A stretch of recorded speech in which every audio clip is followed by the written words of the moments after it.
عن ابن عمر رضی اللہ عنہما قال قال رسول اللہ صلی اللہ علیہ وسلم عذبت امرأة في هرة أوثقتها فلم تطعمها ولم تسقها ولم تدعها تأكل من خشاش الأرض وفي رواية البخاري حتى ماتت جوعا۔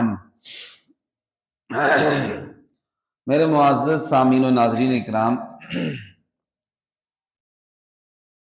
سلام اس پر کہ اسرار محبت جس نے سمجھائے، سلام اس پر کہ جس نے زخم کھا کر پھول برسائے، سلام اس پر کہ جس کے گھر نہ چاندی تھی نہ سونا تھا، سلام اس پر کہ ٹوٹا بوریا جس کا بچھونا تھا، سلام اس پر کہ جس کا نام لے کر اس کے شیدائی الٹ دیتے تھے تحت قیصریت اور دارائی، سلام اس پر کہ جس کے پریشان حال دیوانے سنا سکتے ہیں اب بھی خالد و حیدر کے افسانے۔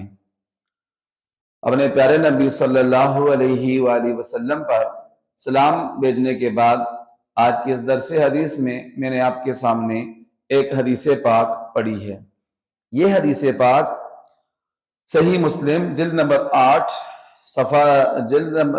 اور صفحہ نمبر 35 پر ذکر کی گئی ہے، اور بخاری شریف میں بھی یہ حدیث پاک موجود ہے۔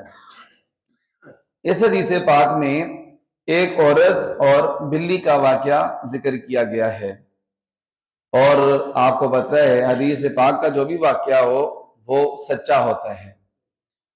حضرت ابو ہریرہ رضی اللہ تعالی عنہ فرماتے ہیں کہ اللہ کے پاک نبی صلی اللہ علیہ، حضرت عبداللہ بن عمر رضی اللہ تعالی عنہ فرماتے ہیں کہ اللہ کے پاک نبی صلی اللہ علیہ وسلم نے ارشاد فرمایا عذبت امرأة فی ہرۃ، ایک عورت کو بلی کے معاملے میں عذاب کا سامنا کرنا پڑا۔ کیا ہوا؟ فرماتے ہیں کہ اوثقتها فلم تطعمها ولم تسقها، کہ اس عورت نے اس بلی کو تنگ کرنے کی وجہ سے باندھ دیا، اور نہ اس کو اس نے کھانا دیا نہ اس کو پانی دیا، وَلَمْ تَدَعْهَا تَأْكُلُ مِنْ خُشَاشِ الْأَرْضِ، اور نہ اس کو کھلا چھوڑا کہ وہ زمین کے کیڑے مکوڑے کھا کر اپنا پیٹ بھر لے۔ آخر کیا ہوا؟ بھوکا پیاسا رہنے کی وجہ سے وہ بلی، اور بخاری شریف کی روایت میں آتا ہے حَتَّى مَاتَتْ جُوعًا، بھوک کی وجہ سے مر گئی۔ جب بھوک کی وجہ سے مر گئی تو اللہ تعالیٰ کو اس عورت پر بہت غصہ آیا۔ دیکھیں، اس نے ایک جاندار چیز کو، جاندار جانور کو، جو گھروں میں آنے جانے والا جانور ہے، اس کو اس نے بھوکا پیاسا مار دیا، تو اس کی پاداش میں پھر اس عورت پر اللہ تعالیٰ کا عذاب نازل ہوا۔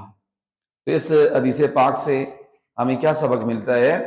ہمیں یہ سبق ملتا ہے کہ ہم ہر کسی کے ساتھ اچھا سلوک کریں، انسانوں کے ساتھ بھی اچھا سلوک کریں، اور ان جانوروں کے ساتھ بھی اچھا سلوک کریں جو ہمیں مضر نہیں ہیں۔